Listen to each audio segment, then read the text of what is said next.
I think it's the same thing. Yeah. So the warm weather made them. I've got 7. I mean, 16. I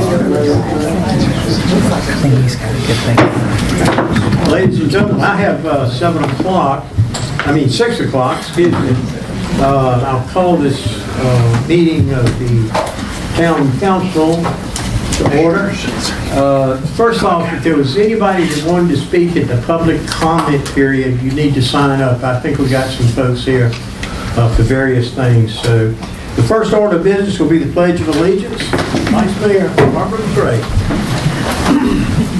Please join me in reciting the pledge. The Pledge of Allegiance to the flag of the United States of America and to the republic for which it stands, one nation, under God, indivisible, with liberty and justice for all.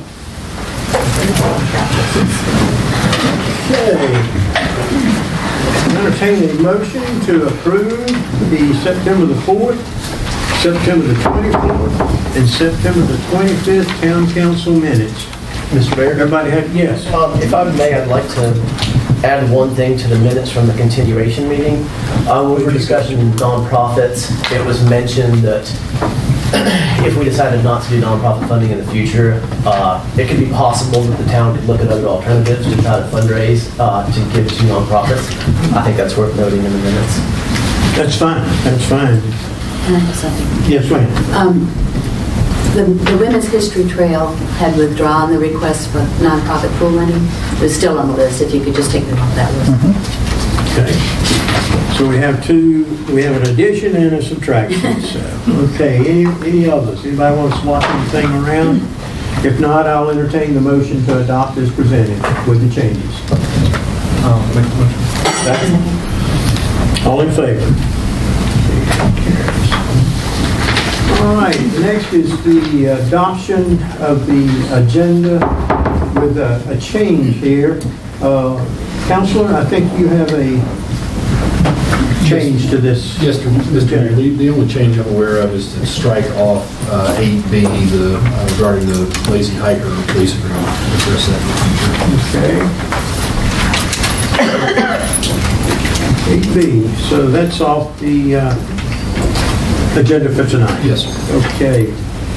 Anything else? The next item is we had a public hearing scheduled. Mr. Mayor, you do need a motion vote to. Oh, okay. And also, just a question. I don't know how long the Toccoa natural gas would be. If it's going to be much length at all, I'd suggest we move it down to some of these one and dones so some folks can. Well, it's 10 minutes. Okay. Well, It's what I've been discussing with Mr. Fleming. And but if you want to make a motion to that effect. The proclamation. Okay. I'd put it from B down to after G. Well, they've got quite a bit of material they were going to show us and had it set up, but that'd just be up to the board. I mean, they'd still have the same amount of time. It would just give some folks a chance to stay What about around. my presentation? You want to move it to? C. You want to move it to? I think I just want to put it after G.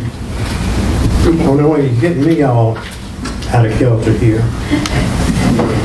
Just put it after resolutions and proclamations. Then to after G. Is there a reason for doing this, Mr. Collins? Yes, there is. I think some folks want to have the resolutions and may want to go eat supper and not listen to the presentation. Okay. And Mr. Mayor, I apologize. There is one more addition. Right. That I guess this will go under 7H, and that is a petition for rezoning, petition to forward it to the planning board. So that'd be for consideration. And what is that you're doing? 7H. 7H. Yes. Zoning petition. And what is it you're going? It's a rezoning petition. And right. Have that. Okay. yes, sir. Okay. All right. Let me see what we're going to do here.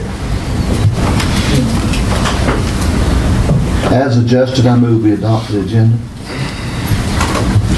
Have a motion. Second. Second. All in favor? Okay.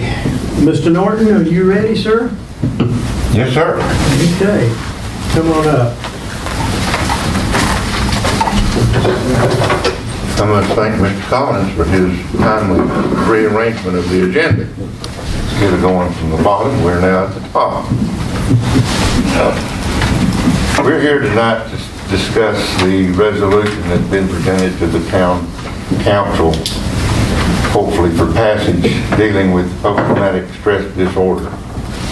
We were contacted, we're here representing Vietnam Veterans of America, Chapter 994. We were contacted roughly a month ago by a group of gentlemen from the Asheville area, from the Asheville VA, who've been going through a PTSD treatment program over there, which deals with, rather than so much medical treatment for PTSD, a solution may be through writing and telling your stories, and then after writing them, reading them. It's been very successful, and they want to expand that program into other areas of the state. They have presented a program at, I think, Camp Lejeune, Fort Jackson. They've done one in Asheville. While the VA hospital itself is not promoting this program, they wouldn't sponsor it. The North Carolina Arts Council picked up the slack and has sponsored it. And they have published their writings and poems in a book, and it's called Brothers Like These. So hopefully you all have a copy of our flyer in your program there. We intend to have a program here in Franklin on October the 27th at 6 o'clock, Fine Arts Center at Franklin High School. All these gentlemen are going to come over and they're going to do readings from this book. These are all guys who have gone through the PTSD program, and they say it's helped them tremendously, more than anything else has. And that's the idea behind it. When you talk about PTSD, the first thing you think about is veterans. But we're not just looking for veterans. We're not just looking for Vietnam veterans. We're looking for all veterans from World War II through Iraq, Afghanistan. And we're looking for people from the public. I see on here you have a proclamation tonight for domestic violence awareness. A lot of women, a lot of men who go through domestic violence also suffer from PTSD. The tragic loss of a loved one can cause PTSD. What we're wanting to do is present this program in the hopes of getting enough people in this area interested enough to participate in the same type of program in Macon County that they have in Buncombe County. If it will help, we're for it. Our program is also co-sponsored with us by VFW Post 7339 and American Legion Post 108. So a lot of people have a stigma about PTSD. They don't want to admit they have it. They might know they have a problem, but they might not know how to get treatment for it. And this is just another door, hopefully, that we can open that will give some people some opportunities to get some healing and some relief from PTSD. There's nothing wrong with having PTSD. What is wrong is not getting treatment for it. So with that, I would hope that, Mr. Mayor, if you would, read the proclamation, and I hope the board would take into consideration and pass that proclamation forward. Thank you, sir. Yes, sir. So here's the resolution. Whereas the veterans of the United States Armed Forces have and continue to risk their lives to protect our national interests around the world and deserve the fullest resources of our nation to ensure their physical, emotional, and mental health. And whereas stress can occur after experiencing a severely traumatic event such as combat sexual assault, child abuse, high-impact collisions, natural disasters, terrorism, leading to injuries characterized as post-traumatic stress disorder, PTSD. And whereas PTSD is a complex and serious disorder affecting veterans from every American conflict. Whereas the United States Department of Veterans Affairs reported in 2012 that nationally more than 500,000 veterans with primary or secondary diagnosis of PTSD receive treatment at Veterans Administration medical centers and clinics. And whereas PTSD significantly increases the risk of depression, suicide, drug and alcohol-related disorders and deaths, and whereas the suicide rate of veterans is presently 20 a day, and where a high percentage do not engage with any treatment and are isolated from any support network, and whereas there has been scientific research that has made significant advances in the prevention, diagnosis, and treatment of PTSD, although many challenges remain, and whereas the designation of October the 27th, 2018 as Macon County, North Carolina Post-Traumatic Stress Disorder Awareness Day will increase community consciousness, reduce any stigma, and help promote proper treatment of those veterans suffering the invisible wounds of war diagnosed with PTSD. Whereas all citizens of Macon County are encouraged to take cognizance of this day and participate fittingly in its observance, and whereas this day is sponsored and supported by the Vietnam Veterans of America, Chapter 994, the Veterans of Foreign Wars, Post 7339, and the American Legion Post 108. And now, therefore, be it resolved that we, the town of Franklin, do hereby proclaim October the 27th, 2018 to be Post-Traumatic Stress Disorder Awareness Day. Gentlemen, thank you. Thank you so much. Thank you. Appreciate that. And I'll pass this down to the clerk, and we'll get the copy back to you, sir. Motion to adopt the resolution. Okay? All right. Any discussion? All in favor? All right. Okay, I'm a little off track here. I've got another proclamation, but we're skipping over. I've got to get back to the public comment. I'm sorry. I got a little off track here. So should we also let people know about the public hearing? Yeah, I'm trying to get all this sorted out, if you would. Just, You're doing a if you good give job. me just a minute, we'll get it sorted out.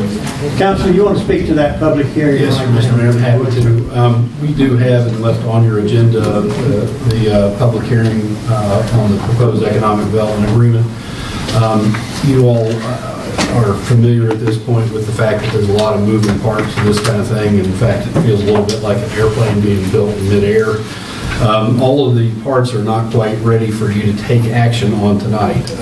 You theoretically could have moved forward with a hearing and then have gone a month down the road when the agreement might be ready to be approved and move on it then. But I promise you we'd have as open and transparent a process as we legally could for this kind of thing. So what I would ask the council to do is just continue that hearing until 6:05 in your November meeting. And we will advertise at least one more time before that meeting so that, again, the public is aware that we're going to consider it at that time. Council, I had 2 people signed up. I guess that's moot now. You could either take comments now if you wanted to and continue the hearing in progress. It will be recessed until your November meeting, or if folks can't return for your November meeting. And it's up to the council. To me, the most transparent and straightforward way to handle this is to have your public comment right before you're going to move into discussion about approval of the thing. And you're not going to do that tonight. I'm asking you to table any consideration of it until November. Okay, that would include speaking to the public hearing, or would you allow them? As I said, I mean, I would understand, Mr. Mayor, if you feel like you want to take public comment for the folks that are here. Is Mr. Garrett on that list? Yes, he is. I believe that his issue is an independent issue. It's relative to the same subject matter, but not directly to what we would have a public hearing on. I think he should be given the opportunity if he wants to be. That's fine. Mr. Garrett, the floor is yours, sir. Okay.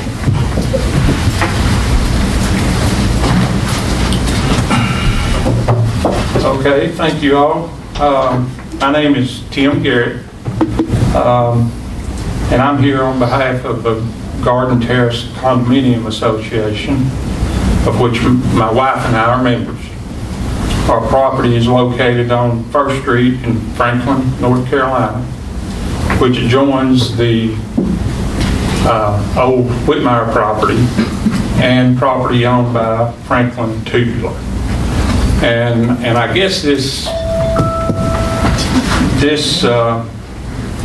that I have to talk about is concerning Franklin Tubular and kind of the character of, as I see it, of the Franklin Tubular company. I had brought to the attention of Franklin Tubular a warranty deed concerning the property that was purchased by the old Whitley production facility in 1998. And the warranty deed was drawn up, and it concerned a piece of property that had been residential. Whitley bought it, and the warranty deed states that the property is to be used as for residential purposes only or for a parking lot, and except for being used for a parking lot, cannot be used for any commercial or industrial purposes. Okay, and the property owner would be obligated to plant and maintain a visual barrier of trees and shrubs along the entire southeast and southwest boundaries of the property. And the restrictive covenants and conditions was in fact enforceable by the town of Franklin or adjoining property owners. Franklin Tubular does not use this property as a parking lot. They're using it to store shipping containers, wood pallets, industrial trash dumpsters. Since they have purchased the property, there's been a steady progression of the materials being stored there. The property boundary has a wooden privacy fence on the southwest side that is deteriorated to where it is literally falling down. Trees and shrubs have overgrown the fence, and it's not been maintained in years. In about the middle of July, I spoke with the plant manager of Franklin Tubular, Mr. John Edgman, provided him a copy of the warranty deed by email. He responded a few days later stating that he had forwarded the copy of the warranty deed to his management group and would be getting back with him. Spoke to him again in August, requesting that his company clean up the lot.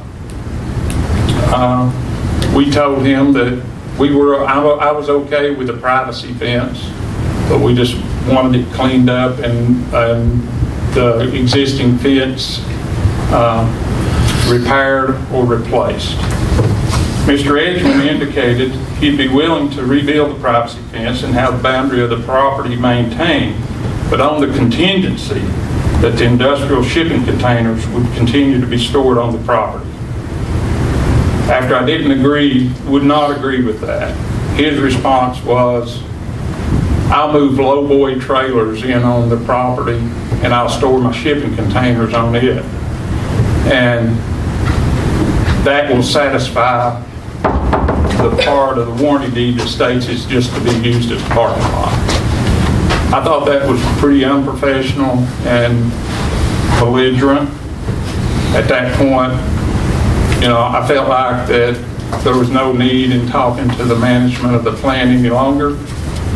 And that's when I drafted the letter, sent it to everybody on this board, requesting that the town take some action, if they could, to get it cleaned up. And I would like to say, I'm not at all opposed to manufacturing. It's the way I've made my living all my life.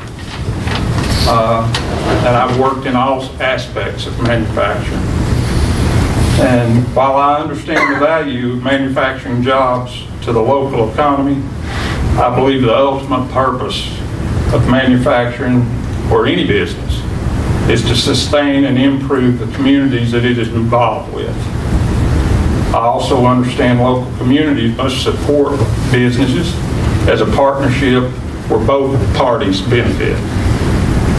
When one party displays aggressive behavior and ignores established guidelines, then I think something needs to be done. I don't at all fault the management of this plant. I think Mr. Edgman's probably doing exactly like he's been instructed to do. The problem I have with Franklin Tubular is the corporate office, which is located in the United Kingdom, and it just seems like that they're taking a very aggressive stance against a small town community, small town homeowners, and maybe even small town government to push their will for what their needs are. And we at the Homeowners Association would like to request that if there's any action can be taken by the town or the county or anyone to get this resolved, we would certainly appreciate it. And thank you for your time. May I ask a question? Who is the Homeowners Association? Who are the Homeowners Yes, sir. Association? My wife and I, Ellen Bishop, Preston Sanders, and Ward Collins. Okay? Thank you, sir. Thank you. Can I ask you something? Is there anything in the deed that talks about how that's to be enforced or who is in charge of it? And I'd like to So address you've that got a copy of to it. the council briefly. Yes, the deed does in fact say that it's enforceable by the town of Franklin. The town's not a party to it and is not ordinarily empowered to go enforcing what are civil agreements between the parties. So I'm aware of this. I don't know that the town is powerless to do anything about it. I don't know that it will extend to what kind of enforcement action it would really be. But we are aware of this and are willing to address it with whatever capacity the town has. Thank you. Thank you, Mr. Garrett. Appreciate you so much, sir. Mr. Derrick, you still wish to be heard, sir, on this or the public comment period? I'll go ahead and do this. The council answered some of my questions, but since I'm not going to get on that, you know about the Forest Avenue situation, don't you, where all the garbage is? Yes, sir. Could we hold that to public comment? Okay, sure. Because I think I need to close a public hearing that didn't take place. Just continue it until the Okay, November continue. meeting at Okay. 6:05, and we'll have consideration of. I have a question. Yes, That's sir. okay. Actually, a couple of questions. But what is public knowledge at this point, and what is not public knowledge surrounding Project Wyatt? I have no way of knowing that. I don't know, other than, all I know is my client knows as much as I can tell you about it right now, and that's the council. Are we at liberty to speak freely about Project Wyatt outside of an open meeting? No, sir. It's the same, that's all in the same place that it was last month. Even outside of a public meeting? Yes, sir. Okay. One-on-one with an individual, we're not at liberty to disclose knowledge.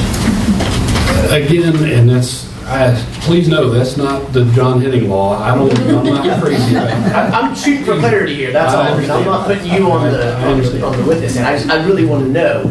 The way that these, the state laws that govern these things pretty much forbid the town government, the local government partner for them, which would be you if, we get to completion on it, from making any revelation about who it is and what it is until the state does it first.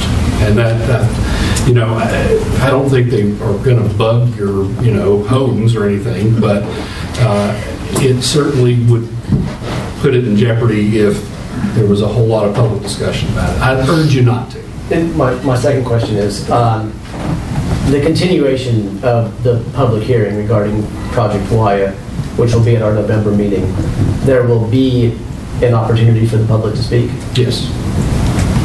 Yes. And again, we'll advertise it again just to make clear that it's coming up. Okay, I'm in a bit of a quandary. I've got 7 people signed up for a public comment period that we basically skipped over on the agenda. Or I can go to the proclamation of the domestic violence. Just let them be public hearings. We have to close the public hearing, don't we? It's got to be continued. Being continued, yeah. I would say a motion to continue the hearing until the November meeting and to table consideration of the agreement until then.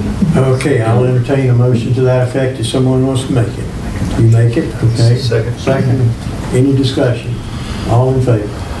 Thank you. All right. And in light of us doing that for the veterans, I would like to make a motion that the domestic violence be put ahead of that so they can. I understand, and I think in fairness, Yeah, that's probably the truth. Did anybody from, I guess Reach is here? Here we are. Oh, there you are.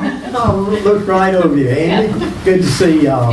Did y'all want to say anything, or you want me to read the proclamation? You can read the proclamation. I'll read Thank the you. proclamation. Thank you so much. All right, whereas home should be a place that provides warmth, unconditional love, tranquility, and security. And whereas, for most of us, home and family can indeed be counted among our greatest blessings, and whereas, tragically, for many Americans, these are blessings that are tarnished by violence and fear, and whereas, women, men, and young children, and the elderly are all counted among the victims of domestic violence. And whereas law enforcement officials, shelters, hotline services, healthcare providers, the clergy, and concerned citizens are helping in the efforts to end domestic violence. And whereas we must recognize the compassion and dedication of these volunteers and professionals, applaud their efforts, and increase public understanding of this important problem. Now therefore, I, Bob Scott, Mayor of Town of Franklin, North Carolina, do hereby proclaim the month of October as Domestic Violence Awareness Month in Franklin, and urge all citizens to observe this month by becoming aware of the tragedy of domestic violence and supporting community efforts and working towards its end. I'll entertain a motion to adopt as written. And you just, yeah, I guess I've got a unanimous vote already, it looks like. Okay. All right. Well, ladies, thank y'all so much for what you do. Thank you. It's absolutely wonderful, and thank you. Thank you. You sure y'all didn't want to say anything? Okay. You pass that down, please, ma'am. All right, let's see. Now, I think we're ready for the public comment session. I believe that's right. Mr. Garrett, you're signed up on that again, sir. You're passing on that? I'm done. All right, sir. Very much. Thank you, sir. Ms. Luck? Yes. Vicki, welcome. Hi, thank you. Come on up. Thank you. All right, might remind you in public comment, you're limited to 3 minutes, so. I'll try to make it 3 minutes. Actually, I'm speaking as a representative of the local merchants group, and we had a meeting last month and have several concerns that we wanted to express to you all. First and foremost is parallel parking on the south side of Main Street. We have concerns about that for our visitors and our customers. Most are retirees, like a lot of us, and they like the accessibility of being able to pull in straight to a parking spot in front of local businesses. It's been years since folks have really had to parallel park. I'm not even sure if they teach it anymore, if you have to do it to get your driver's license, for sure. And a lot of us do not have the ability to do that. That would be me. I don't have one of those cars that does it automatically. Parking on the south side of Main Street would mean parallel parking left instead of right. And I think that takes an extra amount of skill and ability to do that also. The traffic moves quickly up through Main Street, and a lot of people are not comfortable with stopping and then trying to back in to a parking spot. And many times, that car behind them is right on their bumper. I would have to say, and I'm using myself as an example, I don't have the mindset and I don't have the ability to do left-hand parallel parking. The other concern is the loss of several parking spots when we already have an issue with limited parking. We did do a little survey amongst the merchants, and our survey came back that 70% are not in favor of parallel parking on that south side. So I'm speaking from our little majority of our group. We really appreciated the town hall parking to be open to our visitors and customers. I'm not sure if it's being utilized. A lot of times, they're up the hill and across.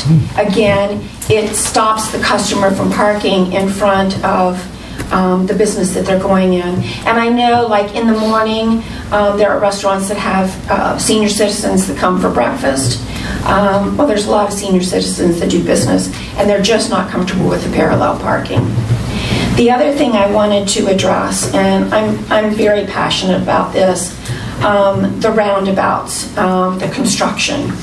Last year with the construction of the bridge, and I'm speaking on behalf of myself and many others, we really took a loss of revenue because of the signage coming into town. It was asking folks to use the bypass, and they did exactly that. They bypassed downtown Franklin.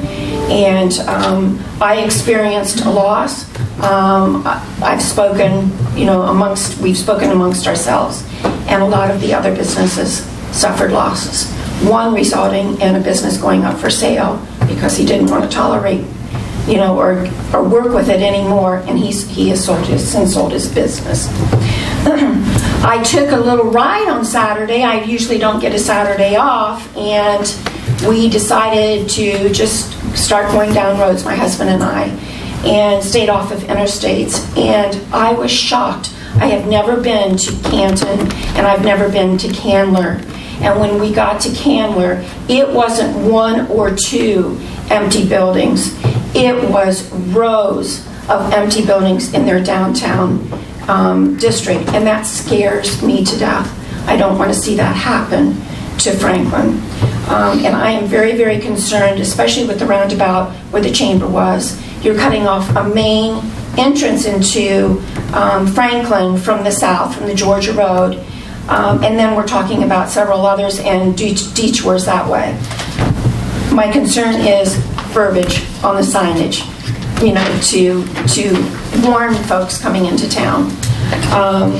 I can't take another hit like that. I'm a small business, a little bit of revenue, but all together we're a lot of revenue for the town of Franklin. And we just, signage needs to really be considered greatly here. I think your time's up. Okay, and guess what? I have one sentence left. So thank you very, very much. Right. Thank you. Thank you, Ms. Okay, Roland Mon. Welcome, sir. Hello, Mr. Ford. How are we doing? I'm Roland, and I'm coming forth on the restaurant end of the streets of Franklin, and I am very concerned about this. I have several customers come to me, and they told me they will not come back if there's parallel parking on Main Street because they cannot park left-handed parallel parking. And it's elderly people, it's people that can't get around, and I've been here a year and 4 months. I don't want to be 6 months from now not having a business. I mean, I'm really seriously, it's going to take an effect on me, and I'm nervous about that. And just especially if y'all start the marking of the lines and all that, I won't have any customers. I'll basically have to shut down my doors. I mean, what am I going to serve? There won't be nobody to be able to park, and they take up that whole lane. It's basically I lose whatever money I make. Then 3 days it takes them to do it. I'm big on, I know the DOT's wanting to pay all this, but at the same time, we got to look at the businesses uptown. It's not on the DOT or what the state's going to do. This is Macon County. We don't worry about what the state. I mean, they'll pay some, I know, but this is Macon County. We need to take care of the merchants up on Main Street. Thank you, sir. Thank y'all. Hey, Ms. Taylor, Wynn Taylor. Welcome, Ms. Taylor. Thank you. The survey that Vicki stated a while ago, I sent a survey out to our merchants and our merchant members. 21 responded, and with parking agreeing to or not to for parallel parking, as she stated, it was 70%. Also, the second question, because I sent out 2 questions, the second question was, do you think this parallel parking will hurt your business? And 40% said yes. One of the other issues that we have talked with our customers was handicap. If there's parallel parking on that left-hand side of the road and someone is trying to get their handicap and they're parking in just a regular parking space, because we don't have a lot of those handicap spaces right through town, that the danger it would put our handicapped that are getting in a wheelchair, if they are parallel parked and with people coming up the hill, which if it was one lane, at least there would be a little bit more space for them to be able to get out.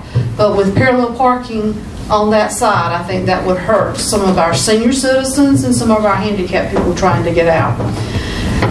I would like to read something to you that we have just joined the chamber because we're trying to do our part downtown with the limited funds that we have. And what we put in for the Chamber of Commerce in our statement was, historic downtown Franklin, North Carolina is a quaint and picturesque place to be. It is a place with traditional values with a hometown feel. Main Street represents life and interest of everyday people, whether it be local folks or there are visitors coming to town. It is lined with small business owners, and we're proud of that. Main Street is not just a road running through a small town, but we are a charming, welcoming, community-minded town to all who come to visit our many shops, our festivals, our parades, and our events. The scenic mountains surround our small town as you relax downtown, enjoying that favorite meal, that cup of coffee, or visiting the many unique shops. And this is my quote, and this comes from my heart. I was not born here or raised here. I was raised in North Carolina. But I've been here for 10 years, and this is home, and I'm not going anywhere. We are humble, we are warm and friendly. We are Main Street, Franklin, North Carolina. We would love for you to consider what we've talked about tonight. Thank you. Thank you, ma'am. Smeller?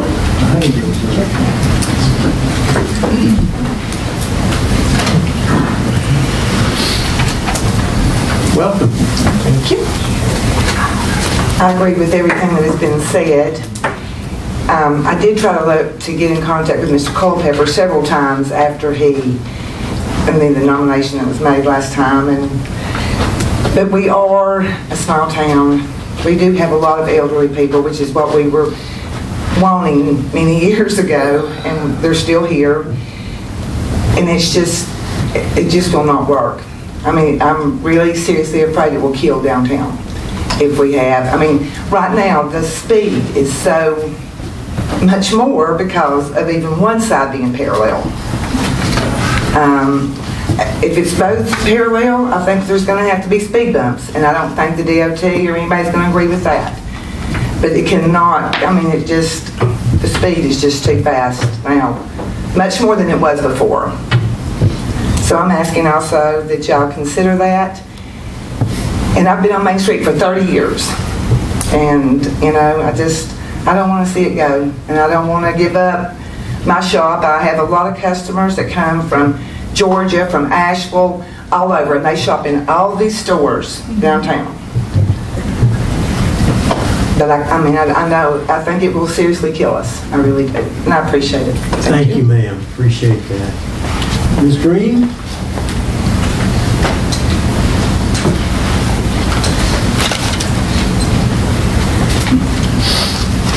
Welcome, Ms. Green. Thank you.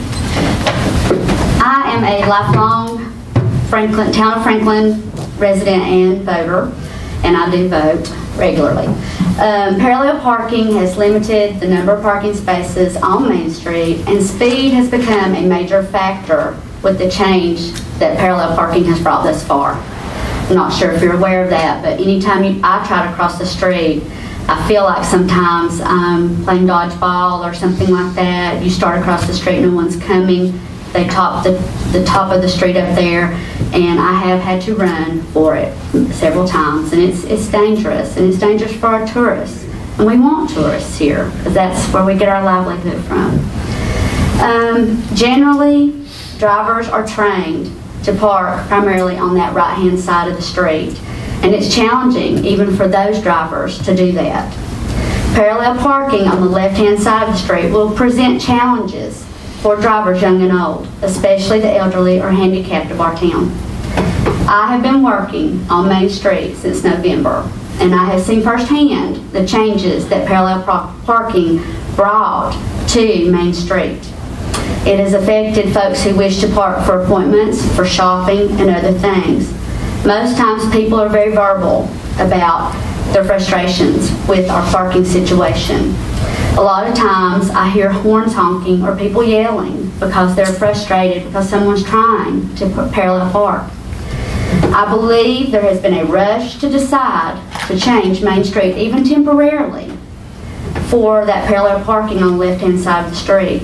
Personally, I feel that before a vote was held, this board or some members or something should have occurred where they approach the merchants, the businesses, the people who are going to be affected directly by this, because it is going to affect every business on that street in one way or the other, and it's not going to be a positive. That's just how I feel about that. And I think that board members should be available via telephone, not just in writing or emails, Mr. Culpepper. Other towns surrounding Franklin have parking similar to what we currently have, and I believe things should stay that way. There's nothing wrong. We can live with it the way it is right now.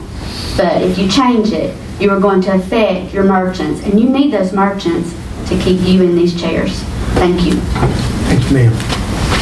Okay, that's all I have signed up for the public comment period.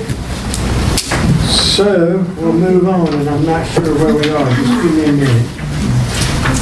Okay, I think we're to the presentation from coal and natural gas. Yes? Do you have a question, sir? We're not supposed to speak. I just asked, yeah. Okay. I'm going to skip to something else on this parallel parking. I think 99% of the people in here, when they first got their driver's license, they learned how to parallel park. You go to Silver, they got it mixed up. You go to Clayton, you got the same thing. It's just getting something in your head that you got to do, and you'll learn how to do it. Thank you, sir. May I ask a question? Yes, you may. Certainly may. I just want to know where we stand. I know they came together tonight because of the fact that they're wanting to undo the parallel parking. That's not on our agenda, and I want to ask council where we go from this point. I don't want to leave them hanging with where they're at. It's certainly not something that was Go any on further. We aren't trying to undo it. We don't want it to go any further. Right. We don't want it on the left side. Right. Well, it was already in the temporary stage, though, that it was to be done, and that has not happened yet. So it is out there right That's now. why we came Right, that's what I was saying. You are trying to undo the temporary parking. Yeah, parallel yes, parking. we are. That's what I was asking council. And I think that where you are then is that it certainly procedurally is not something that was on your agenda to address tonight. It's always to the will of the council when you want to consider something, and to take a vote of the council to amend the agenda and add an item to discuss it. So, certainly you can address it. I'm a little concerned for much as anything for your town staff, because they are a little caught in the middle at the moment. You do have the pending council directive to them to go ahead with the study on the left side, and they really, other than just to sort of defy your will, can't just decide, well, it sounds like you better wait. So it's totally up to the council. I would just say, keep in mind that your staff is is a little bit caught in the wind on it. Would it be agreeable to anyone to add to the agenda that another vote be taken in light of these that came, if they still want to proceed with temporary parking? If I may speak for just a minute. Are you talking about tonight? I'm talking about tonight, because that temporary was already out there for this town staff. Could we hold a call meeting? That I'm asking. Can we just add something to the agenda? Tonight, we've basically already set the agenda. I guess we could change it again. If I could, yes, if I could speak, because I was spoken to. I certainly apologize that I did not receive your phone calls. I'm not certain why I didn't or why I didn't call you back. But I'll give all of you my cell phone personally after the meeting if that's okay, because I'm receptive to your voices. One of the things I kept hearing was speed and danger. And that's one of the reasons I'm advocating for parallel parking on the south side. Part of the parallel parking plan is to have bulb outs and proper crosswalks. I was pushing to have raised crosswalks where they would actually be brick pavered that would act like a walkway across. DOT is not really receptive to that idea, but they are receptive to the idea of having bulb outs that actually shrink down the size of the road after you do parallel on both sides. Landscape plantings and proper crosswalks. So the speed and the safety of pedestrian traffic in downtown is the impetus for my seeking parallel parking on the south side. As a driver, when you're driving down Main Street, it is so much of a clearer picture when you're looking to the north side to see cars and to see pedestrians and to see shops. To the left side with the angled parking, it's very difficult to see the sidewalk. It's difficult to see pedestrians trying to stick their heads around the back of cars. So, again, I apologize I wasn't able to communicate with you, but safety and making Franklin a more pedestrian-friendly town was at the utmost forefront of my mind when I wanted to see parallel parking on the south side. Thank you. And I would take it that is part of it, but they all expressed how it would hurt their businesses, and that's not something that you We won't have a pedestrian. Yes, sir. Go ahead, John. I think we need to, just procedurally, we did address the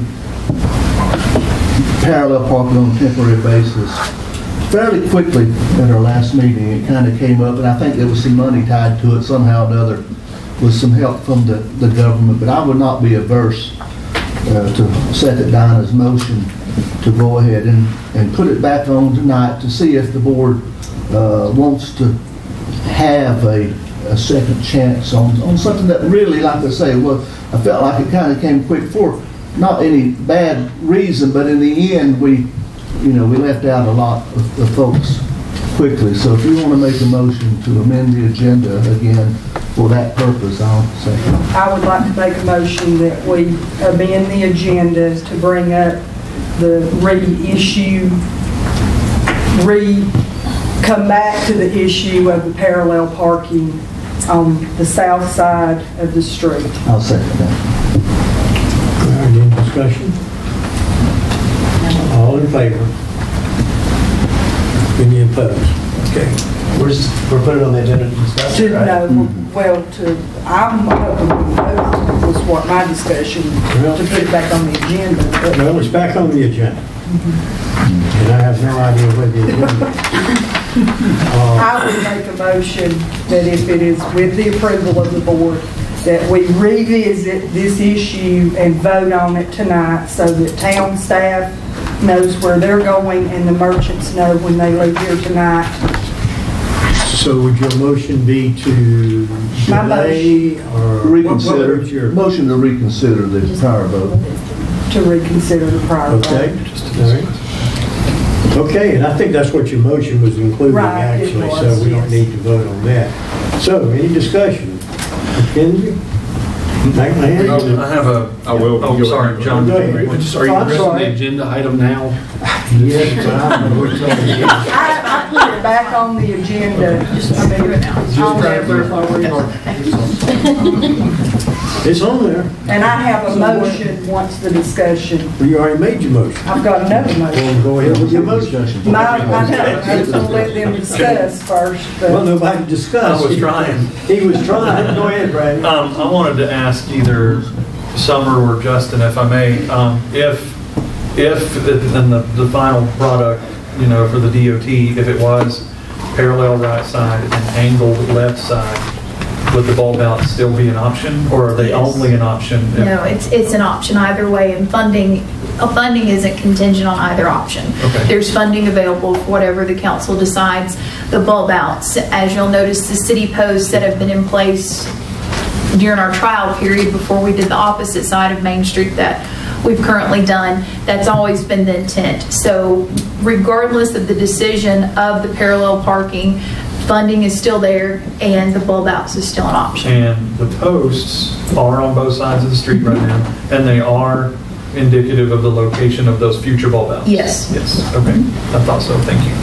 And I would just briefly remind the council, the planning board has had downtown parking in general on its plate for a while now. It's been sort of delayed a couple times, but they're looking to take some public comment and input. So it's out there to be studied at the moment if it's not urgent to try it now.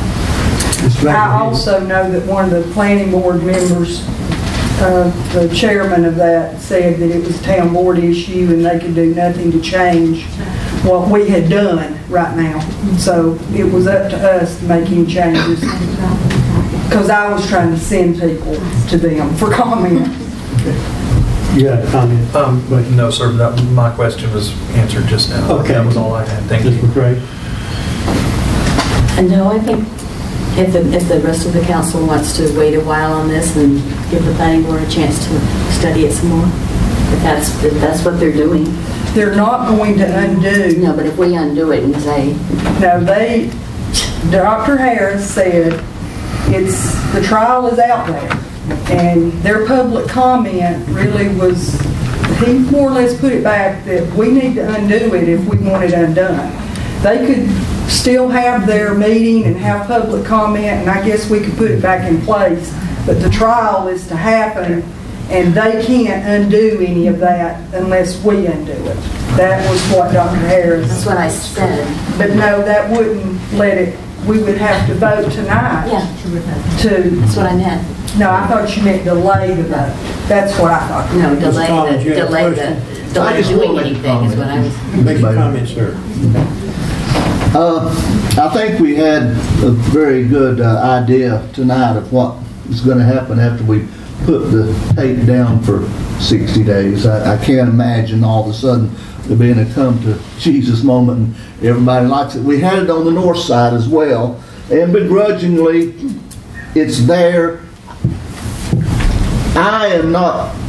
Our merchants have they've taken their hits. They've taken the hits with the traffic patterns. We may get there someday. It may turn out that it is the right time to go parallel to the left.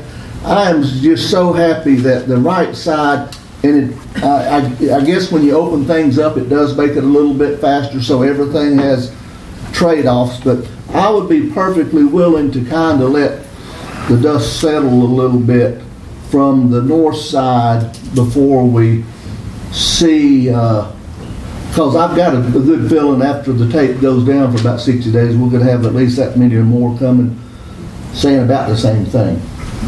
So.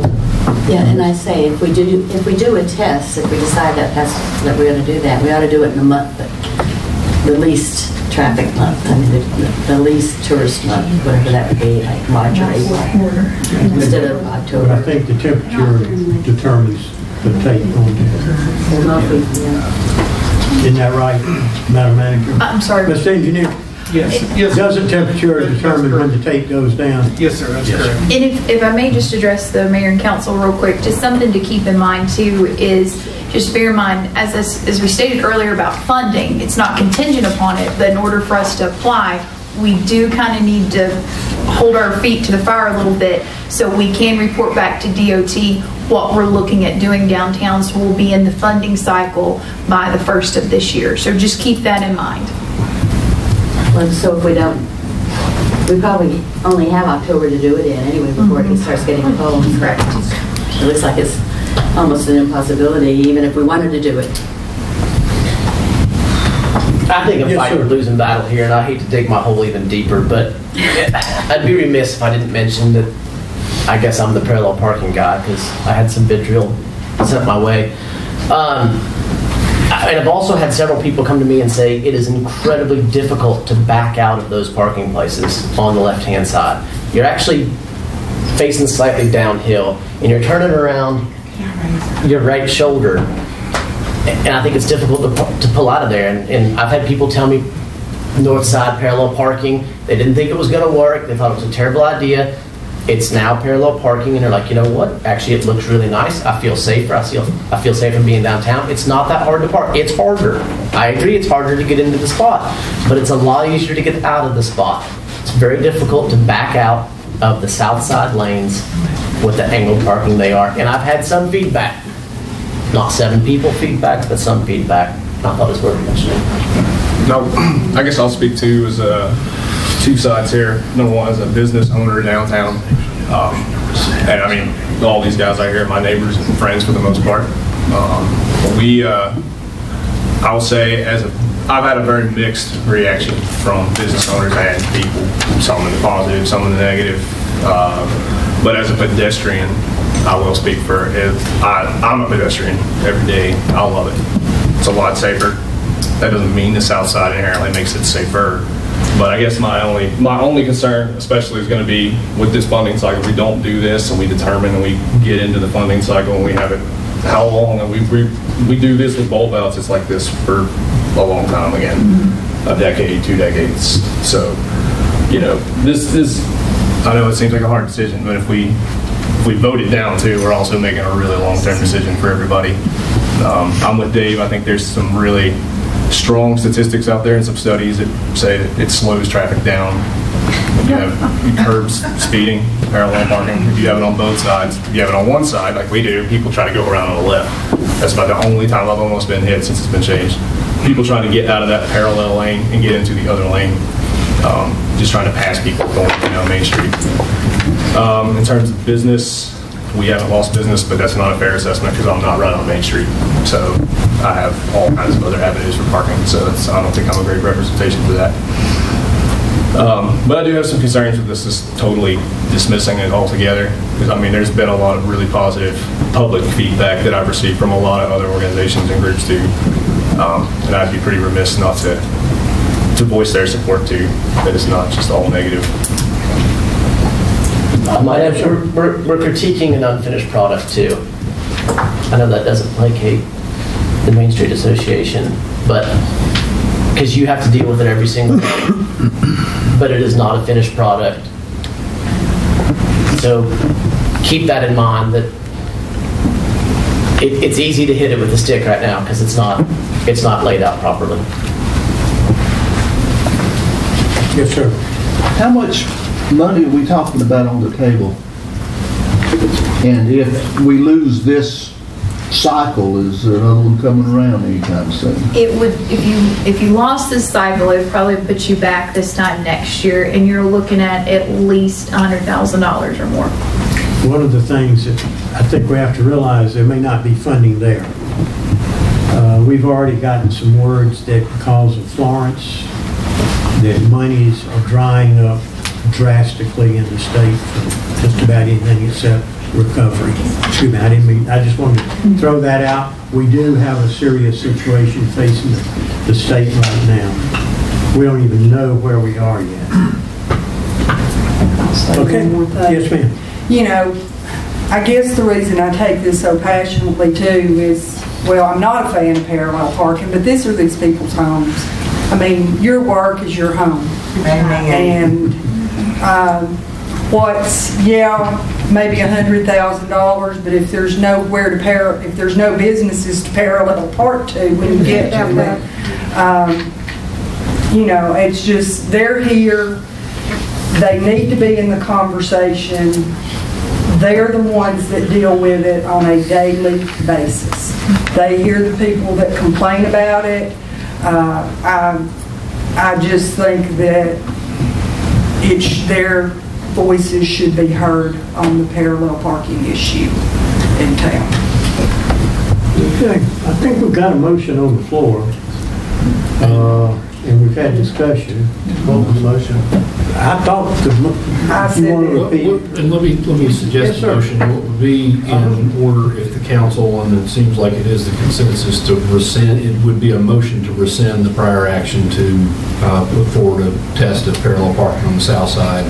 And I would suggest also include in that motion to add it to the study of the planning board for recommendation. Would we include in that motion that, I'm just voting to rescind.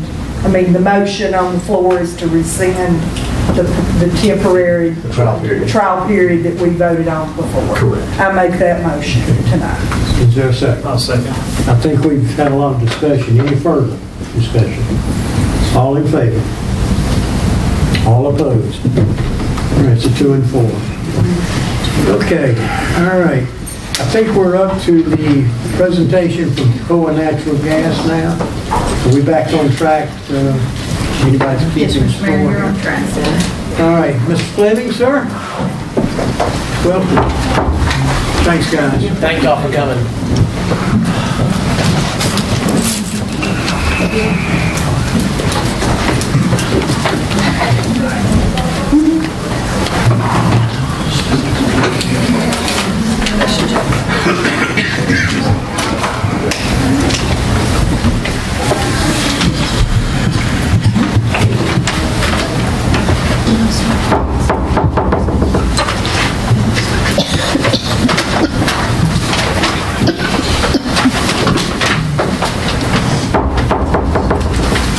Good evening. My name is Rance Fleming. I'm not just a representative of Toccoa Natural Gas, but I am a gas superintendent.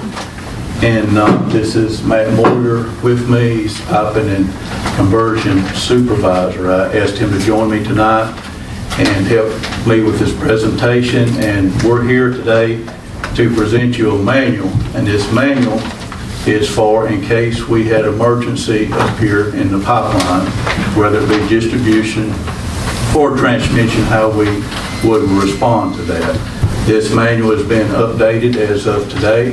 It's very current. All the names in it are very current and gives us it's your handy dandy notebook as I make.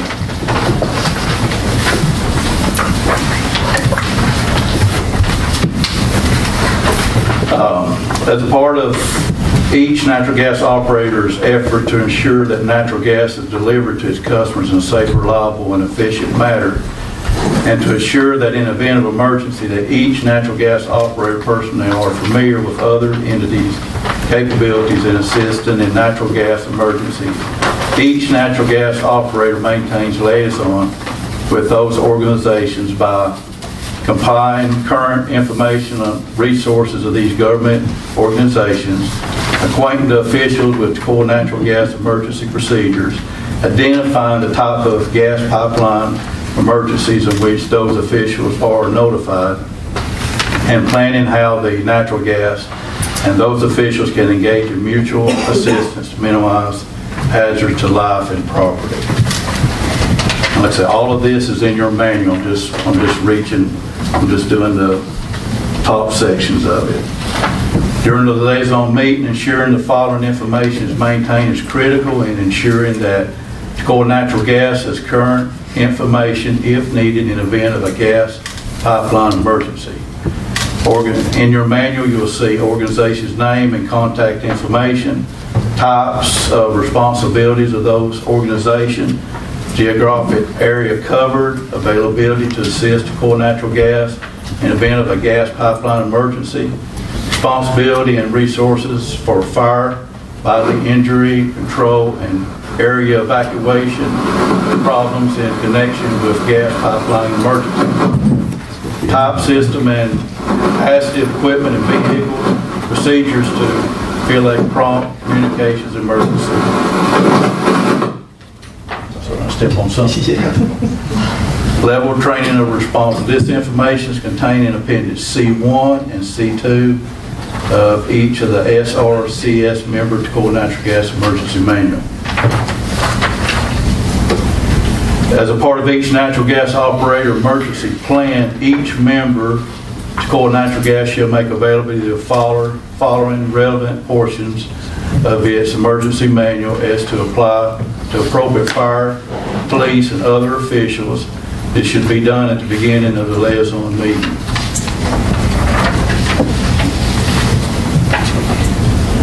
In your manual, you will see Appendix A2, emergency contact on-call list procedure, and that's up to date. I do one a year in advance. Appendix C1, emergency responder, public officials, and local new media contact list. Appendix C3, SRCS members Toccoa Natural Gas emergency contact list. Appendix D, emergency operation command center, location and communication methods. Appendix U, mutual assistance with fire, police, and public officials in the vicinity of the pipeline. This appendix contains the procedures for working effectively in an incident command system. Appendix E, I didn't have a news release. I didn't include that. We have everything but Appendix E in there. Appendix W2, that's a liaison acknowledgement letter. If you see one in the mail, that's us trying to contact to have one of these meetings. General maps, I went and printed off today the most frequent map that's got all of our mains on it and the distribution and transmission system. Also, while I was doing this, I was at the mapping department and I also just gave them a flash drive of all of our maps, so they have every bit of that at their disposal.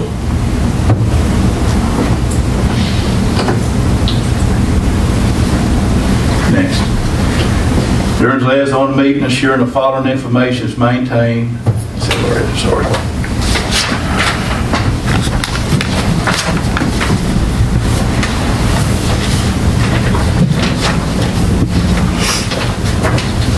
Examples of types of emergencies that require notification to and from public officials. A lot of our emergencies that we have, the other day, a few weeks ago, we had Town of Franklin dig into our 4-inch that feeds the town. You didn't have to be notified. We got it fixed in a couple hours, no big deal. You'll only hear for us if it's the following: a serious fire or fire on adjacent property, serious bodily injury, one where the number of people involved or spectators are too numerous for the operator to handle, or an incident in a highly populated area. Examples of type of emergencies may require notification to gas system operators by emergencies and public officials. And this is what we, want to teach y'all and want y'all to communicate back to us, is report of a gas odor. You'll see that in your little books that I gave you. Damage to gas facilities, operation to a gas system valve or non-operator personnel, and report of a gas outage. Further detailed information can be found in Appendix T. of your manual.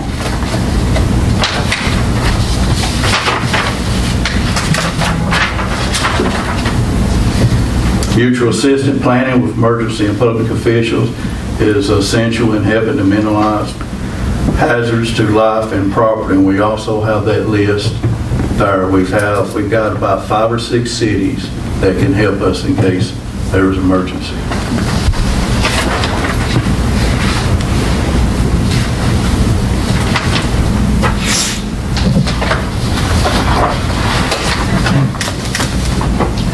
Because the product being transported is flammable, it's important that all stakeholders groups are aware of the characteristics of the product being transferred, are aware of the potential dangers posed by a pipeline leak, and be able to recognize a pipeline leak, know how to react to pipeline leak and suspect a pipeline leak. And I'm going to have Mr. Moyer go over those things.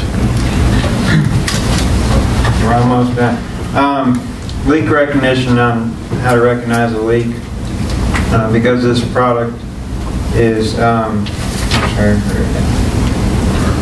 natural gas occurs naturally, of course. It's mostly methane, and other gases are also contained in it in its natural state. Here's a couple little information about it. Of course, it's mainly made up with methane, which makes it lighter than air. Of course, here's the other gases that are contained in natural gas in its natural state. Natural gas is non-toxic, however, it does displace oxygen. Anything other than air is not good for you. Asphyxiation may occur. Natural gas in its natural state is colorless, odorless, tasteless, compressible, and is very flammable. An odorant is added to our system. Natural gas, usually called a mercaptan, and to give it its own unique smell, usually associated with rotten eggs. Some people say sulfur, some people say cat litter. If you smell something and you have gas in the area or at your home, definitely call us. We can come out anytime and verify that's what it is. Specific gravity, this is important because the two main gases that are fuels in this area, gas fuels, are propane and natural gas. They both are flammable, but they both react differently.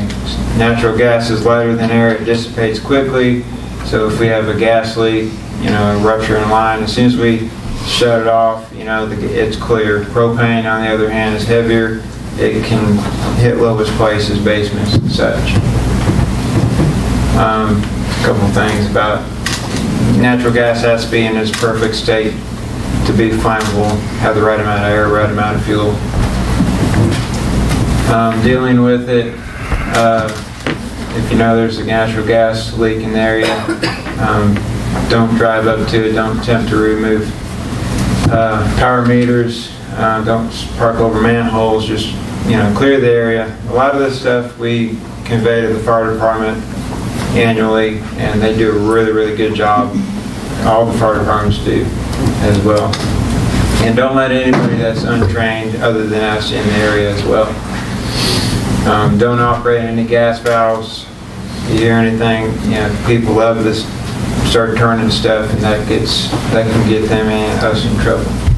I wonder if y'all might kind of wrap it up as to how it would apply to the board members. I think this might be really appropriate for our public works department. Yeah, and we're going to see with them. We talked with Nathaniel earlier. And of course, this is our information. If you need us at any time, our office and Rance's number as well. And that is the end of it. Try to keep it short and sweet. Yeah, where you guys come into this part, it's required by code to the federal government that you are acknowledged of this. So we do this by giving you this manual to read and stuff. Like if something happens, when somebody interviews, why didn't you know natural gas was in the area? And I don't even know anything about that. So this frees us up that, yes, you do know you got transmission running down Georgia Road and distribution in town. But I want to say this, I love working up here. I love this town. I was born and raised in North Georgia. I had to come up here and find my wife in Franklin, North Carolina. And it's an honor to serve this town. They have been wonders to us. We couldn't ask for anything else. Let me ask you something, Rance. Okay. Would our clerk signing this roster in there, will that suffice for what y'all need?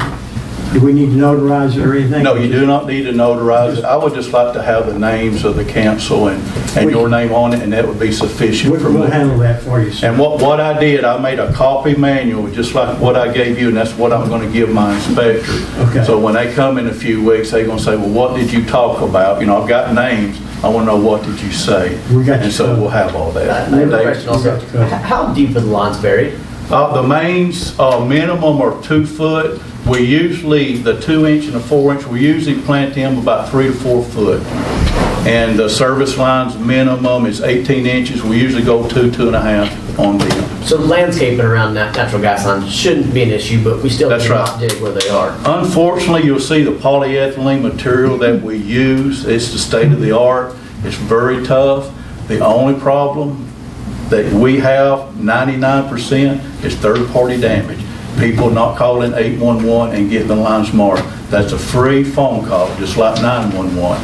It's not just us, but all the utilities will go out and mark the power, water, and sewer to keep the damages to a minimum. And we'll get you signed off and get you. Appreciate it, Mayor. Thank y'all so much. Appreciate it, every one of y'all. I wish the public, I get asked all the time, what are those yellow pipes out at the roundabouts? Yeah. Yeah. Thank you so much. Thank you. All right. Yeah, what do we think I do? Okay, presentation on the Women's History Trail. Yes, I'll stand up. I'll talk to you guys.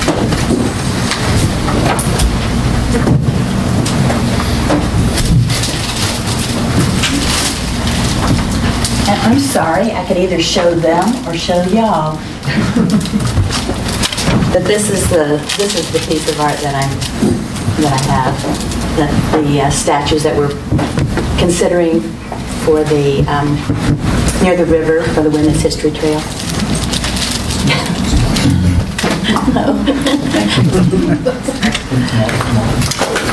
Put it up here with our other stuff, y'all.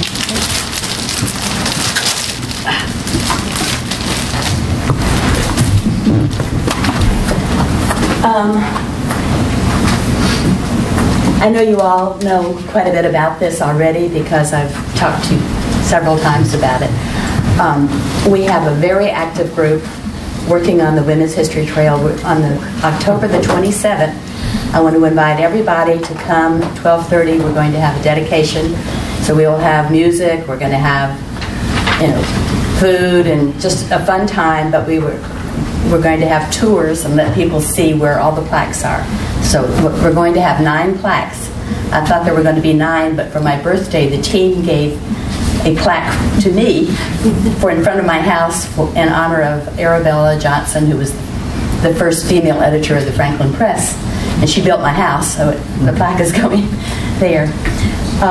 So basically it'll go from the town hall, down Main Street, and then up Harrison Avenue and the Franklin Terrace to my house, and hit 8 different sites along the way. And you'll be able to learn about the women who lived or worked in those places and what their lives were like and what they contributed to the town of Franklin. The statue here is something that we've been working really hard on. I had put this in as a nonprofit request. The reason I withdrew that was because I didn't feel like it really fell into the same type of charity or nonprofit as the other requests. This is actually a public work, if you really think about it as a piece of art, probably would become the property of the town of Franklin. So that means it's just sort of, it was different. I didn't want to compete with them, and because we had different missions and so forth. Our object is to have a statue, a bronze statue. It's a very ambitious project. I'm not shying away from that. A bronze statue of 3 women who were active during the pioneer times, the early settlement time. One is a Cherokee woman who fought on behalf of all the Cherokees who had reservations in western North Carolina to get compensation for them when they lost their land. The government had granted them these reservations. They lost them because they were just ignored by the state. People got grants to their land and they just were displaced. She won. Rebecca filed the suit against the U.S. government and won. And she received recompense for her land. She owned the land that included Niquosi Mound and East Franklin.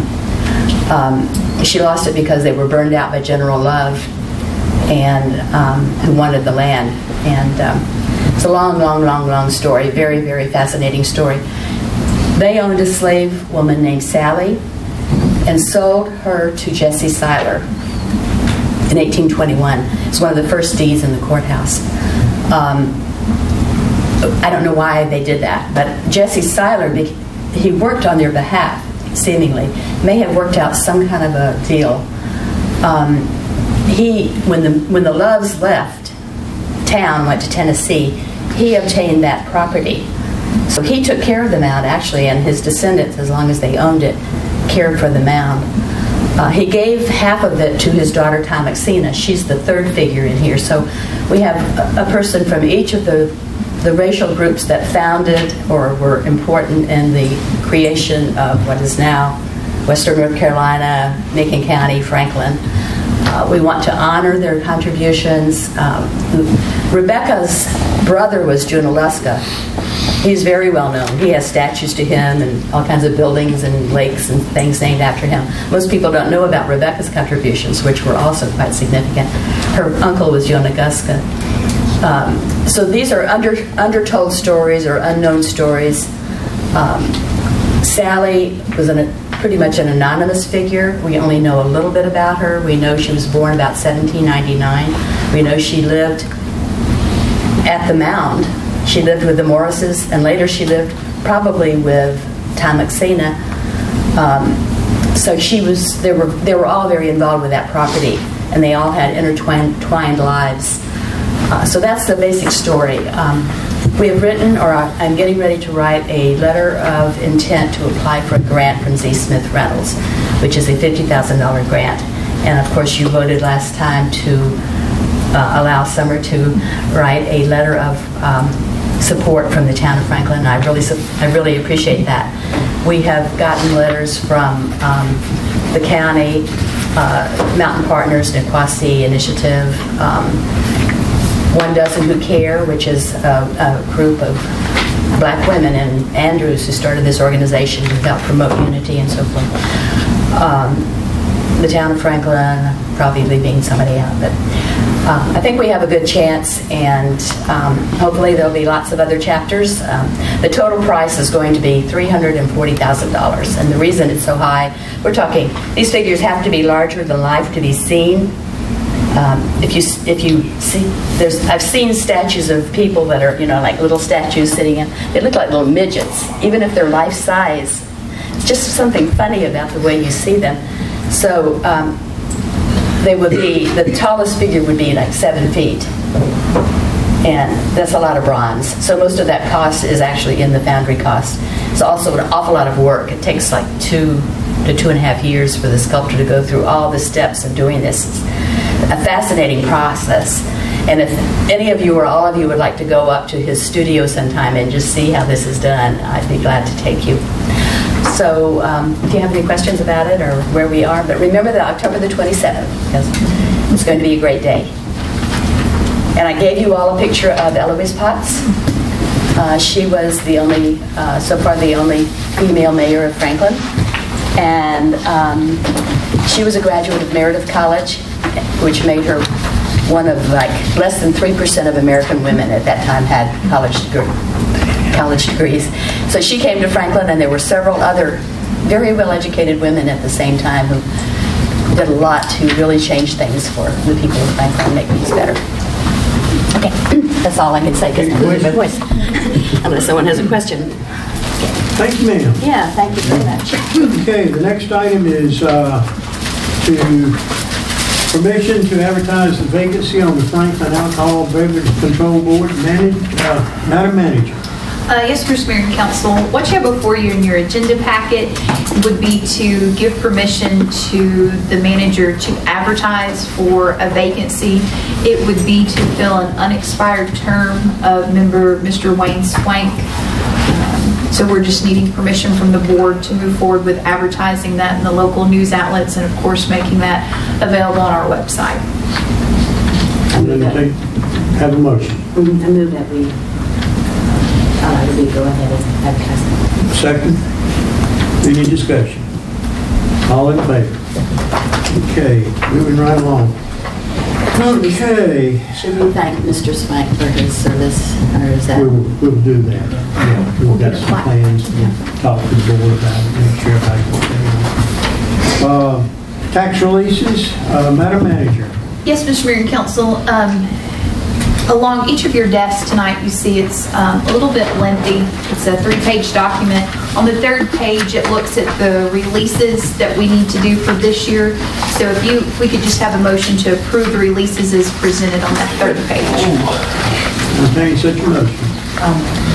Second? Second. All in favor? So there's no discussion.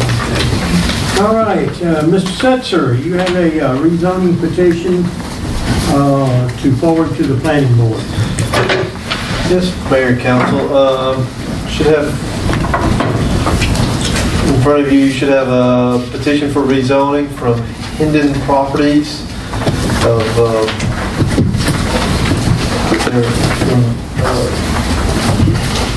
firm out of Georgia, looking to have a rezoning of a property owned by Duke Energy on Sila Road. It's 4.5 acres, which is currently vacant, zoned R1. We should have it rezoned to C2. There should see in you'll see a complete drawing of the survey and then a preliminary plat survey showing where a lot line would be for the 4.5 acres, and then I've attached some aerials and some zoning. You can see the surrounding zoning. This is right there at the intersection of Sila Road and Daddle Mountain, right near the roundabout by Walmart. Okay. So basically all you need is just to forward this on to the planning board tonight. Yeah, just forward to them so they can look at it further. Okay. Anybody have any questions of Mr. Setzer? If not, I'll entertain a motion to forward to the planning board. Have a motion, a second? Second. All right, any discussion? All in favor? Okay. Moving right along. Now I've lost my, there it is. Okay, the next item is a delegation of authority regarding the town policies. Councilor, what are you going to present this for us? Yes, sir, Mr. Mayor. This is an updated version of the same resolution that the council's looked at a couple of times the last 2 meetings to consider delegation of some authority to your manager. Several of these have been already either in your policy elections that you have made in the past. Others are new, but I think expedient. I think all of them would be good for the better administration of the town.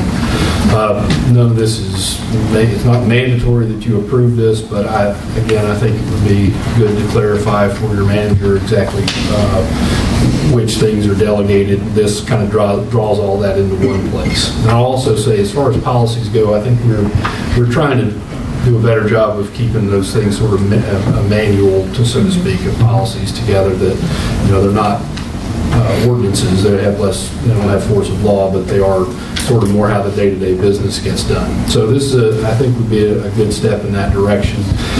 Certainly open to any questions you have about it or any additional authority you feel like you want to grant, but I would suggest you adopt this resolution. Anybody got any questions, Councilor?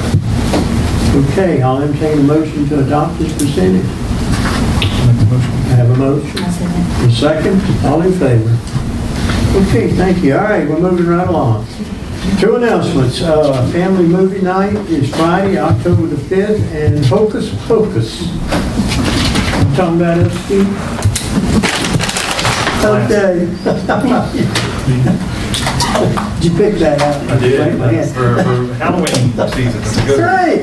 Good to you. Okay, the other is the Great Pumpkin Fest. from 9 a.m. to 4 o'clock, and I'd love to see some of the council, what time, 7 o'clock in the morning? 6. 6, okay. Nobody feel constrained not to come. I think it was a pumpkin's probably 6, right? That's the time the great pumpkin arises out of the patch. It's cool by then. I hope it's cool weather. Yeah. Well, it probably will be. It always spits a little snow on that morning. Okay, anybody else got anything? If not, I'll entertain a motion to adjourn. I don't think we have a continuation to adjourn. We have a motion and a second. All in favor? We stand adjourned.